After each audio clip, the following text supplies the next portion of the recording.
In my nearly 30 years as a physician, I've had countless conversations about health, especially with patients navigating midlife. But what I want to share with you today, this might be the most important preventative conversation we haven't had yet.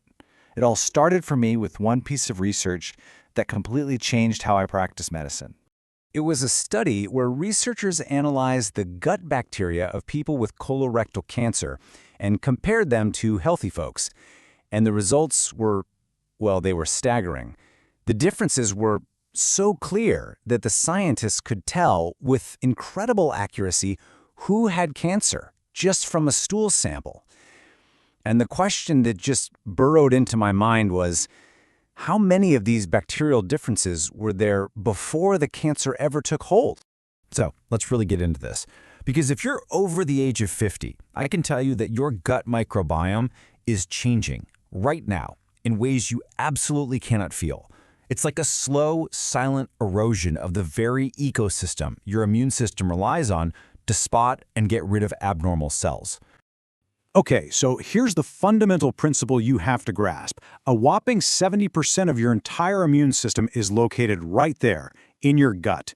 The bacteria living there are basically the drill sergeants for your immune cells. They are constantly training them, day in and day out. So, let's meet the A-team. Think of these guys as your body's own internal special forces. They're on the front lines, creating a living, breathing defense system against cells that are starting to go rogue. So here they are, your anti-cancer defense team. Now, I know these names are a mouthful: Akkermansia, Faecalibacterium, Bifidobacterium, but these three are the ones consistently linked to a powerful immune response against cancer. They're your star players. The problem is their numbers aren't guaranteed, especially as we get older. And this chart just says it all, doesn't it? Take a look at Faecalibacterium, one of our most crucial defenders. Its population drops by about 40% in adults over 50. And this isn't some random coincidence. It happens at the exact same time that the risk for colorectal cancer starts to climb dramatically. And this brings me to our first really critical warning. This decline, it happens without any symptoms. It's completely silent. By the time you might feel that something's off, years of vital immune surveillance could already be gone. So we know who these defenders are, but how do they actually do their job? Well, it turns out it's not just about the bacteria themselves, but about what they make. There's one little molecule in particular that acts like a powerful guardian for your cells. And that molecule is called butyrate. Your good gut bacteria produce it when they digest or ferment fiber. And what butyrate does is it's just extraordinary. It actually goes in and flips the switch to turn your body's own tumor suppressor genes back on. Here's a way to think about it. Imagine an abnormal cell is trying to multiply. One of the first things it does is shut down the internal security alarm. Those are the tumor suppressor genes. Butyrate comes along, finds the main circuit breaker, and flips that alarm system back on. The cell gets the message and basically self-destructs. It's an incredible biological failsafe, and it's powered entirely by what's happening in your gut. And here is our second warning. Without a steady daily supply of diverse fiber, which is the food for these bacteria, this entire protective system just collapses. The butyrate factory shut down, and you're left with abnormal cells, completely unwatched. Okay, so that's the science. And I get it, it can sound pretty concerning, but it's also incredibly empowering because it points us directly to what we can do about it. So let's walk through a clear, actionable protocol. It all boils down to these three pillars. They're grounded in solid research. They might seem simple, but believe me, their combined effect on your gut ecosystem is nothing short of profound. I know what you're thinking.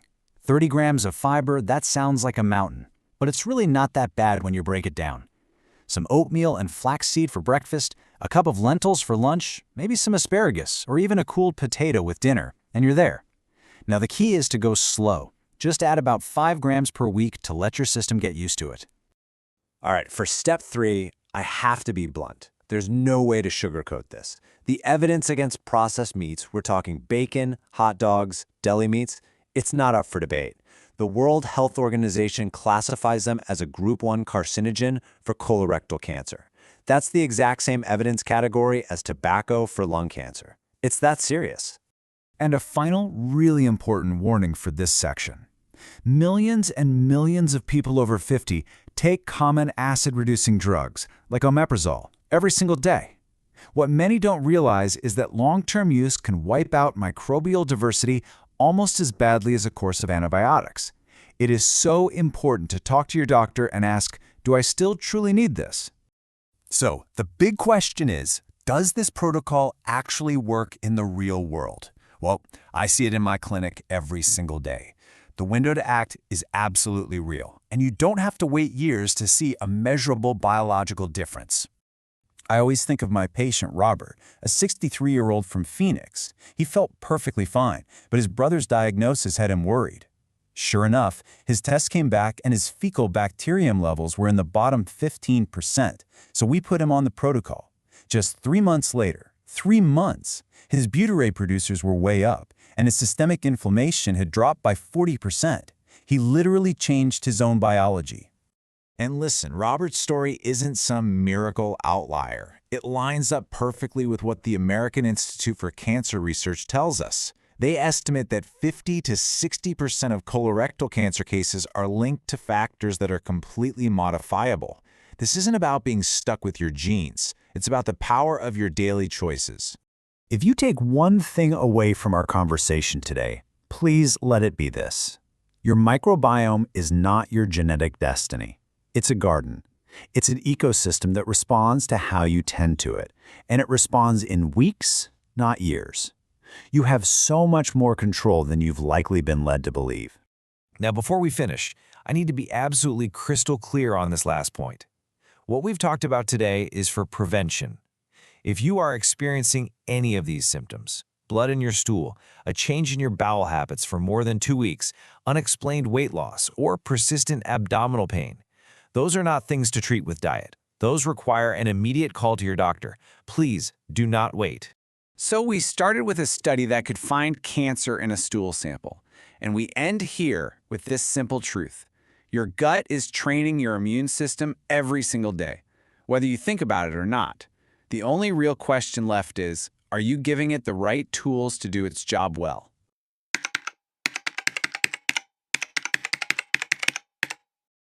So, in our last explainer, we really dug into how diet is that first massive lever you can pull to train your immune system against cancer.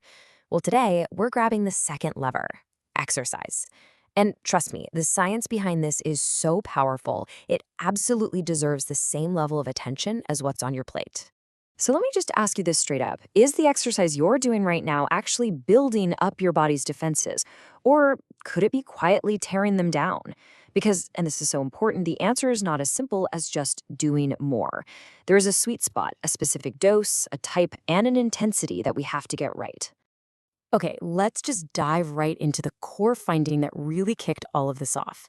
Scientists found something that just blew them away. Physically active adults had way more of these super important butyrate-producing bacteria. Those are the good guys. But here's the kicker. This was happening independent of their diet. The movement itself was changing their gut in a way that food alone just couldn't. So, you're probably asking, how on earth does that work, right? Well, if we can just understand the why behind it, then all the practical advice that I'm going to share in a few minutes is going to make so much more sense. It really boils down to 3 core mechanisms. First up, we've got something that sounds pretty simple: intestinal transit time. Basically how quickly things move through you. It turns out that regular, moderate exercise actually speeds up how fast material moves through your colon. But this one seemingly small change has these huge ripple effects throughout your entire gut ecosystem. And here's why that's such a game changer. When things move faster, any harmful compounds in there have less time to hang around and cause trouble. It also changes the pH of your colon, creating this environment that actively shuts down nasty bacteria like Fusobacterium nucleatum, which, has a known link to colorectal cancer.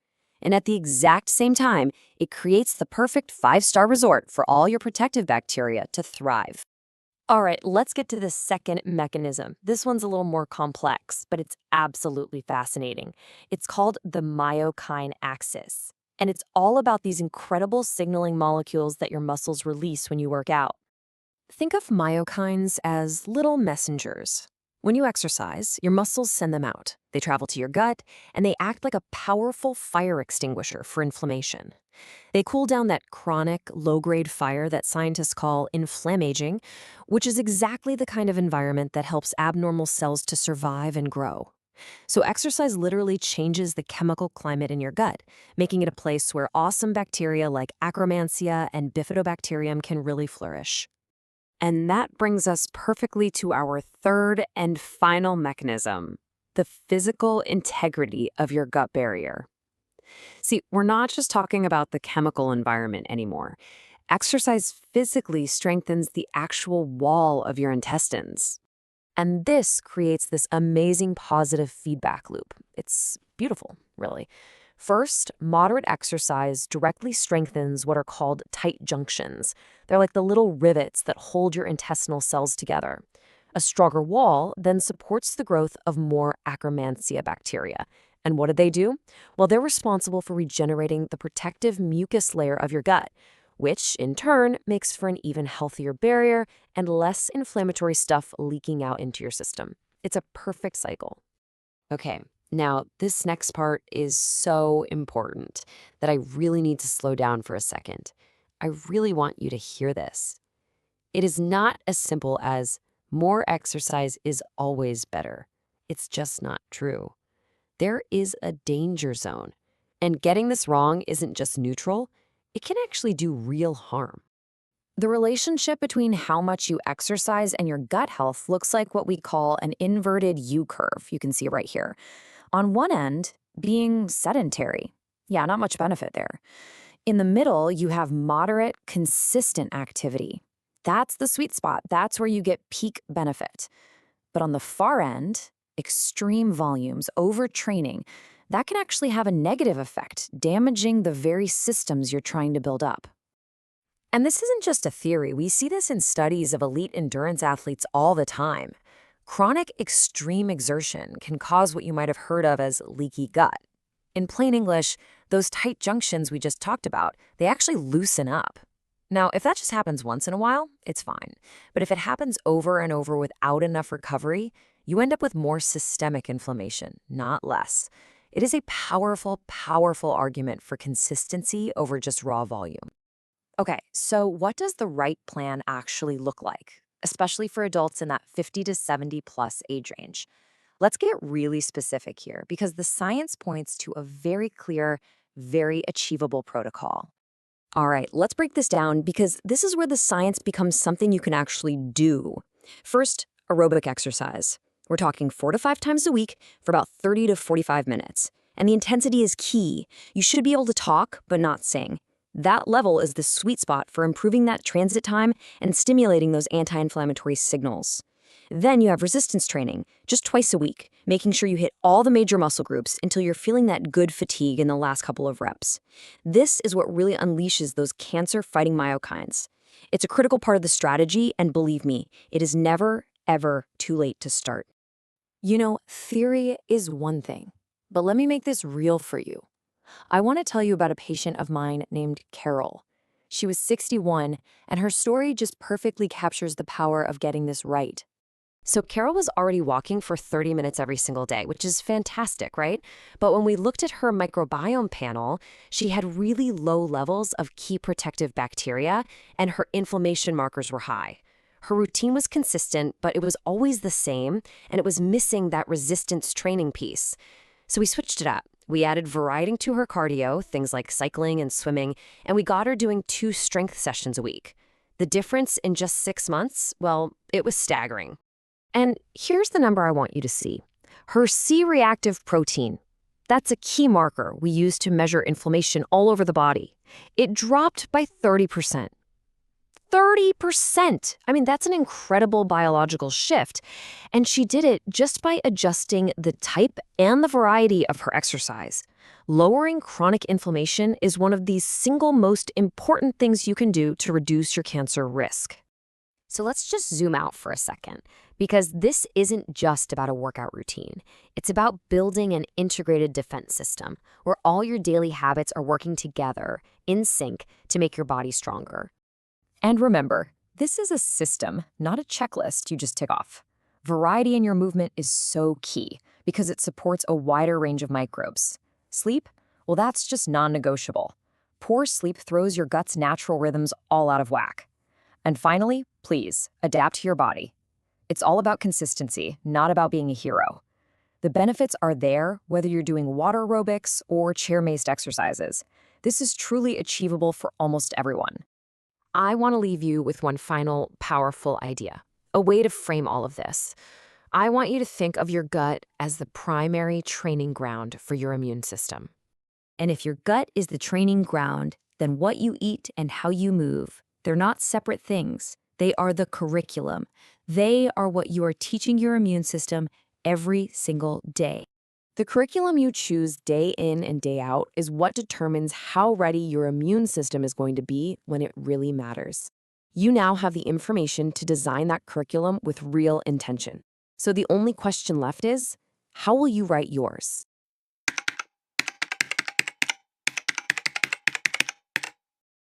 Have you ever felt like you're doing all the right things, you're eating pretty well, you're trying to exercise, but something just feels off? Especially once you get past 50? Well, what if I told you there's a hidden fire inside your body, quietly linking your diet, your workouts, and exactly how you age? This isn't just a metaphor, it's a real biological fire, and it can silently undo all your hard work. Today, we're going to expose that fire, figure out what's fueling it, and most importantly, learn exactly how to put it out. So this fire actually has a name. It's called inflammaging. The term was created back in the early 2000s by an immunologist named Claudio Franceschi, and it perfectly describes this chronic, low-grade inflammation that just lingers with no obvious cause. I want you to think of it not like a big roaring fire from an injury, but more like a pilot light that's always on, constantly raising the baseline of inflammatory signals in your blood. It's a state that's found in, pretty much every adult over 50 in the Western world. Okay, so what's the big deal? How does this connect to something as serious as cancer risk? Well, the link is way more direct and mechanical than most people think. It really gets to the heart of a huge question. We all produce abnormal cells all the time. So why do they sometimes slip past our immune system and become a real danger? So let's get into how this actually works. This silent fire creates this perfect environment inside your body that does two very specific things. First, it helps those abnormal cells survive and even thrive. And at the exact same time, it weakens the immune defenses that are supposed to hunt them down and destroy them. And what's really fascinating here is the fire's secret weapon. See, all those inflammatory signals, they activate this little factor inside your cells called NF-κB. The easiest way to think of NF-κB is like a light switch. When it gets flicked on constantly by inflammation, it basically tells any abnormal cells, hey, you get to survive, you get to multiply. It creates this perfect storm where a precancerous cell suddenly gets this huge, dangerous advantage. Now, the second way this happens actually starts in your gut. When the wall of your intestine gets weak, you've probably heard this called leaky gut. These tiny fragments of dead bacteria, known as LPS, can actually slip right into your bloodstream. Of course, your immune system sees this and freaks out, launching an inflammatory response. But here's the problem. In an aging gut, this isn't a one-time thing. It's like a constant low-level drip, drip, drip of these inflammatory signals, fueling that fire day in and day out. Okay, so if this fire is being constantly fueled, you have to ask, where's all this fuel coming from? Well, it turns out there are three main drivers in our modern lives that are just feeding this chronic inflammation. And understanding them, really understanding them, is the absolute first step to getting them under control. So, this is the crucial slide. These are the three main sources. First, that leaky gut we just talked about. Second, a very specific type of belly fat called visceral fat. And third, something I think we can all relate to, chronic stress. Let's break each one down. So that leaky gut problem, it really starts with what's called a depleted microbiome.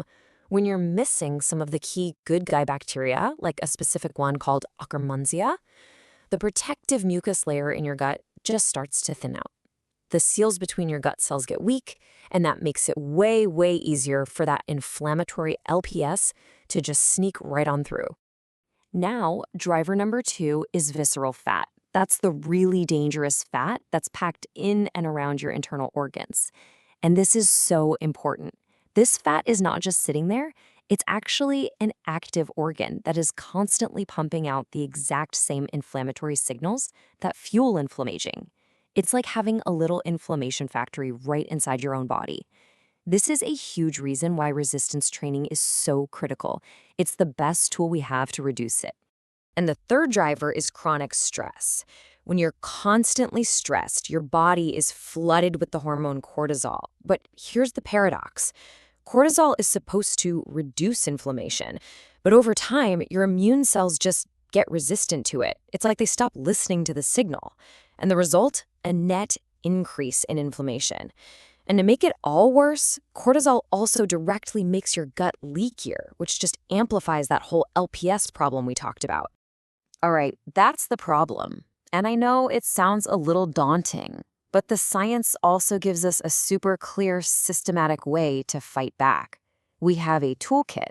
And what's cool is that each tool is specifically designed to target one of the drivers of the fire. This slide basically lays out the entire game plan. It's a direct problem solution map. For the leaky gut, your tools are diverse fiber and fermented foods. To fight that visceral fat, it's all about consistent resistance training. And for chronic stress, the most powerful tools we have are restorative sleep and simple mind-body practices. See? 1 for 1. Okay, now I want you to just look at this number, just for a second. 19. What on earth could 19 have to do with fighting this silent fire? Here's the punchline. A big study out of Stanford in 2021 found that a diet high in fermented foods, we're talking things like yogurt, kefir, kimchi, it reduced 19 separate biomarkers of inflammation. And get this, not in a year, but in just 10 weeks. This isn't some pharmaceutical drug. This is food, directly addressing the root cause of that gut-derived inflammation. Pretty amazing, right? So let's pull all this together into what a daily protocol actually looks like. Here's your checklist. Your goal, 30 grams of diverse fiber every day. Add in 1 or 2 servings of fermented foods. Get consistent with your resistance training and pair that with some moderate aerobic exercise. Make restorative sleep a real priority. And finally, bring in some simple mind-body practices like deep breathing. That's it. That's your firefighting system. But okay, theory is great and all, but does this system actually work in the real world for real people? Let's take a look at a quick case study to see the kind of measurable results you can get when you put this into practice consistently. So I want you to meet David. He's a 58-year-old executive. And like a lot of people, he ate reasonably well, he exercised a few times a week. He came to me worried about his family history, wanting to get a full picture of his risk. And he said something that I hear all the time. He said, I thought I was doing enough. I didn't realize enough had a specific definition. And here is his transformation in a nutshell. After 18 months of just following this protocol, his C-reactive protein, that's a key marker of inflammation, it dropped from a high-risk 4.2 all the way down to a low-risk 1.8. His visceral fat index went from high to normal. And here's the kicker, he did all of this without a single medication. He just built the system. Now, I have to be really, really clear about this part. This framework is all about prevention. If you have inflammation markers that are stubbornly high even after making these changes, or if you're dealing with symptoms like constant fatigue or unexplained weight loss, you need to see a doctor. This is about lowering your risk, not about trying to treat an active disease yourself, okay? So when you zoom out and put all the pieces together, what you see is a complete protection system. Your diet takes care of the gut-derived source of the fire. Your movement patterns reduce the visceral fat and help with stress. And your sleep restores the balance that your entire body depends on. The key is that they don't work in isolation. They all work together. What I really want to leave you with is this unified picture. And this one final thought. The biology of your body, even after 50, is incredibly responsive. You can see real, measurable change happen within weeks to months. The fire of inflammation is absolutely real, but so is your ability to put it out. The choice really is yours.